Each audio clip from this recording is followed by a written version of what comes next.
Hi, this is Lucas. Today I'm visiting Lowell National Historic Park in Massachusetts.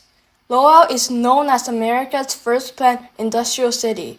This is where factories, water power, canals, housing, and the city itself were brought together into one amazing industrial system. This was what's called the Lowell System. More than 200 years ago, around 1821 and 1822, the Boston Associates began developing Lowell. They built a huge system of canals to bring water from Merrimack River into the city. The water powered turbines and machines inside the mills. The basic idea was simple: river to canal to turbine to machines and then cotton production. Eventually, Lowell had more than 6 miles of canals. It became one of the largest water-powered industrial systems in the world at that time.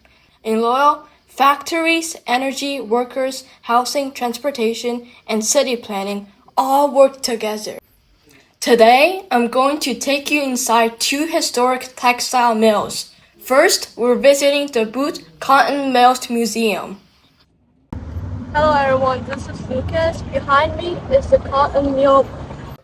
The museum is located inside the historic Butte Mill buildings, and this is probably the coolest part, the weave room. There are 88 historic power looms here, and many of them are still running today.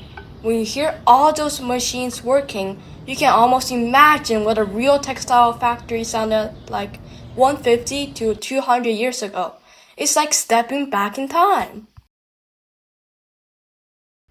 Next, come with me on a trolley train to Suffolk Mill. Suffolk Mill was one of the major textile mills in Lowell, but this time we're going to look at something different: the power system. The turbine exhibits show how water from the canals was used to power the entire mill. Water flowed through the canals and turned a huge Francis turbine. The turbines then provided mechanical power for the machines inside the mill. It's amazing to think that the river was basically the engine of the factory. I'll make a separate video to explain the power and transmission system in Suffolk Mill. This is the part of my visit to Lowell that fascinated me the most. The system is both ingenious and remarkably simple, using nothing more than water power, turbines, gears, shafts, and belts. It efficiently transmitted mechanical power throughout the entire mill. So what's the difference between the two mills? Butte Mill